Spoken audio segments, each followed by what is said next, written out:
tubuh ini adalah sebuah rumah dan entitas halus itu adalah tamunya. Maka Anda yang menentukan di mana entitas itu ditempatkan.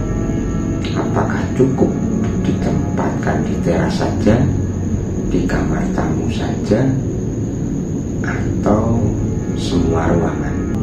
Bisa jadi sosok yang masuk atau dimediumisasikan itu justru suka dengan Anda dan akhirnya mengikuti Anda kemanapun Anda pergi. Ini juga sangat mengganggu aktivitas sehari-hari.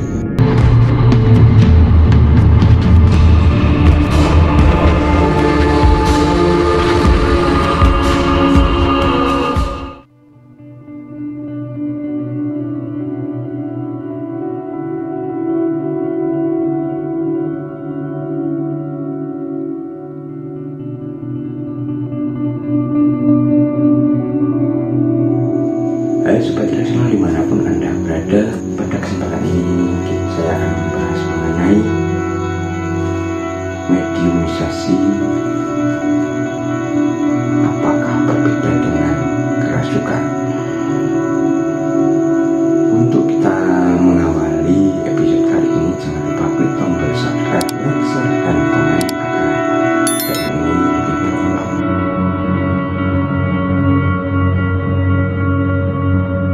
Istilah kerasukan atau kesurupan adalah keadaan kesadaran yang tidak biasa atau berubah dan perubahan perilaku terkait ini konon disebabkan oleh pengendalian tubuh manusia oleh kekuatan lain atau disebut roh, hantu, setan, atau dewa.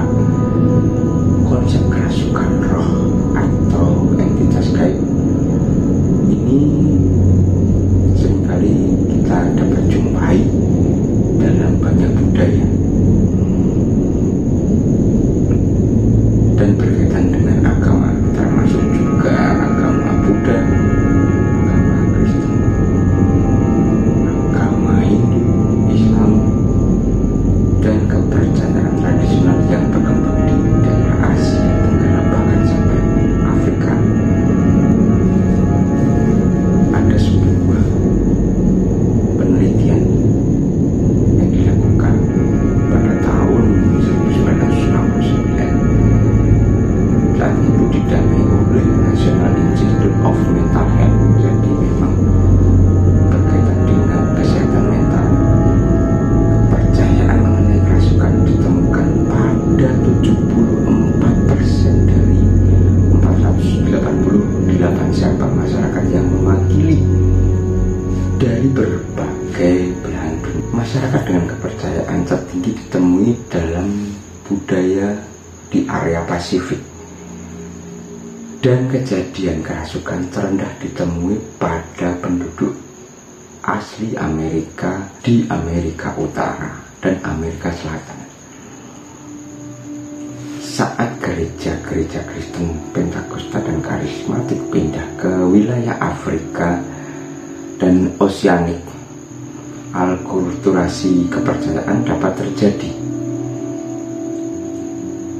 Setan sering digunakan untuk menggambarkan agama-agama asli yang lama yang diusir oleh, kalau dulu ya, pendeta-pendeta dari agama Kristen.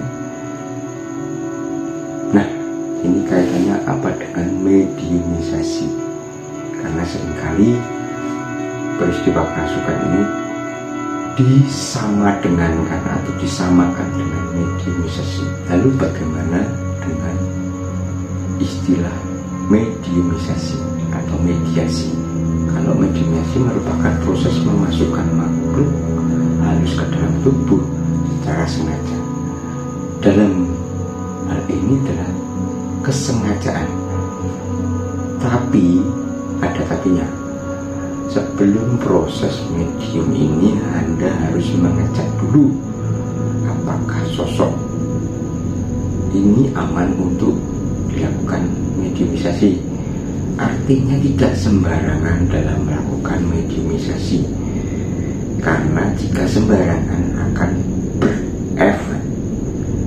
Nanti kita akan bahas pada bagian akhir.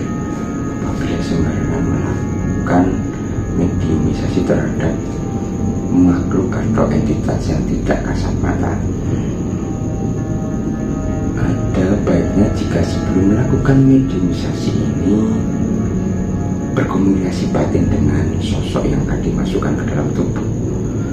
Andai kata memang sosok ini mengizinkan dan bersedia komunikasi, maka bisa dilakukan. Nah, bedanya dengan kerasukan, antara kerasukan dengan mediumisasi. Kalau kerasukan itu di luar kontrol Anda, artinya entitas itu masuk tanpa terkendali. Misalnya ketika Anda jalan-jalan di tempat angker, tiba-tiba ada energi yang mendekat dan langsung terjadi kerasukan. Anda jatuh lalu kerasukan. Nah, pada kondisi seperti itu individu tidak akan siap karena tidak adanya komunikasi. Yang ada hanyalah serangan karena mungkin sosok gaib ini merasa terusik dengan kehadiran Anda.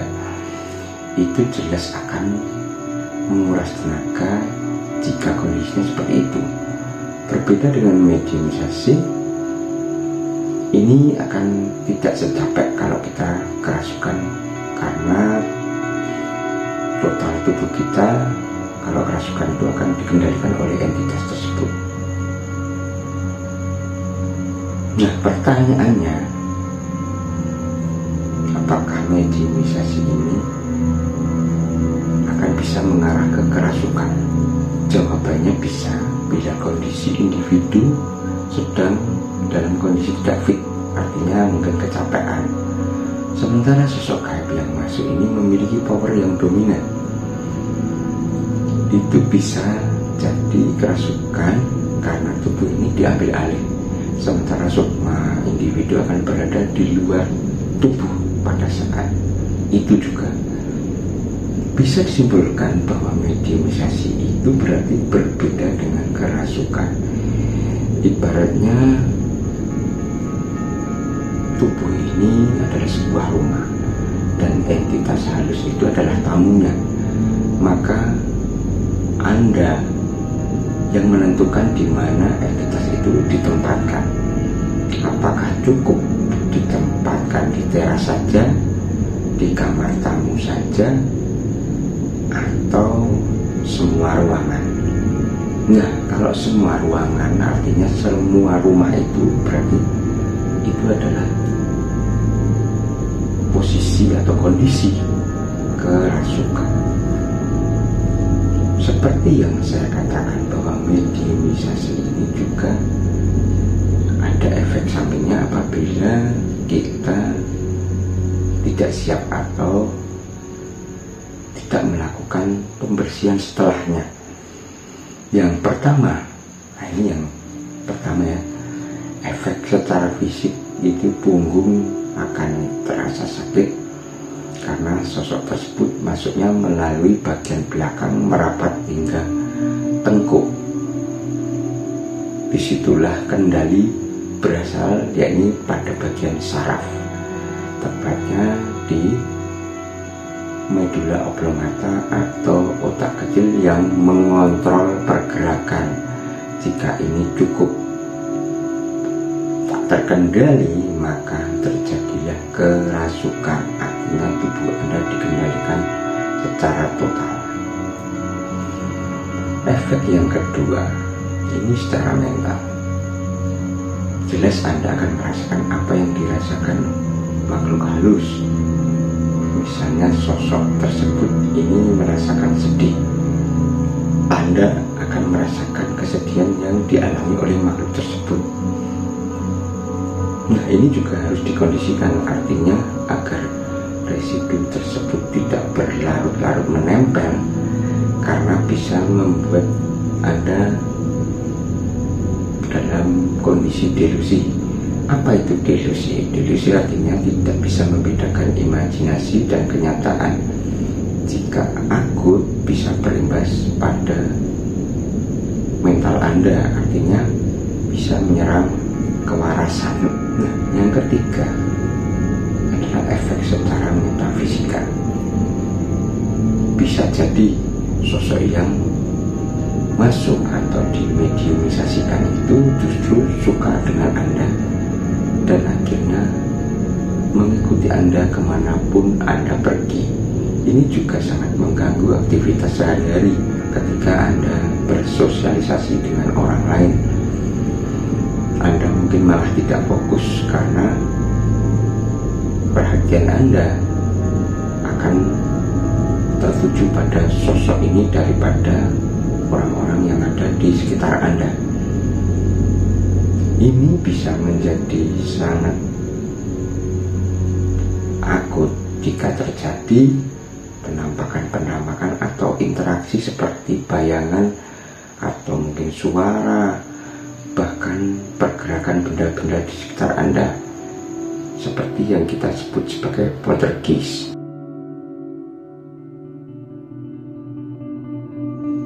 Nah, lantas bagaimana agar terhindar dari efek-efek tersebut?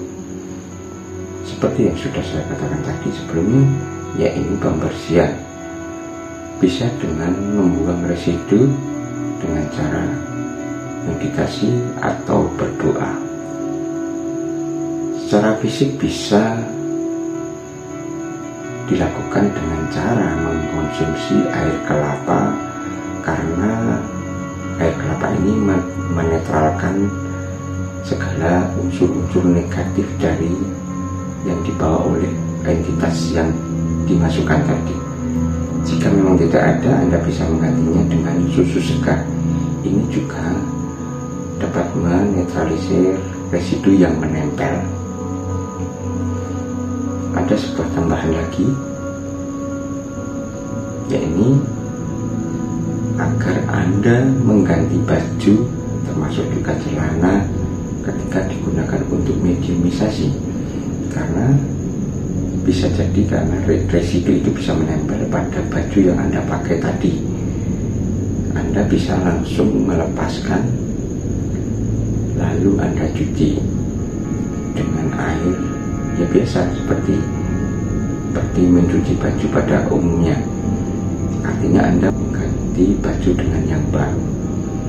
Terakhir, yang paling utama adalah fokuskan perhatian Anda pada lingkungan nyata. Artinya tidak tersugesti dengan hal-hal yang metafisika. Artinya ketika sudah mediumisasi dilakukan, ya Anda harus fokus dengan hal-hal yang nyata. Misalnya soal keluarga, teman, atau saudara, bahkan benda-benda yang nyata di hadapan Anda. Artinya tidak terfokus pada hal-hal yang gaib.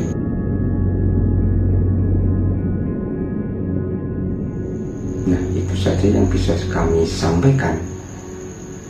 Apakah itu kerasukan, apakah itu mediumisasi? Karena ini bedanya antara kerasukan dan mediumisasi. Apabila Sobat Resonan memiliki informasi atau pengetahuan mengenai kerasukan atau mediumisasi, bisa tulis di kolom komentar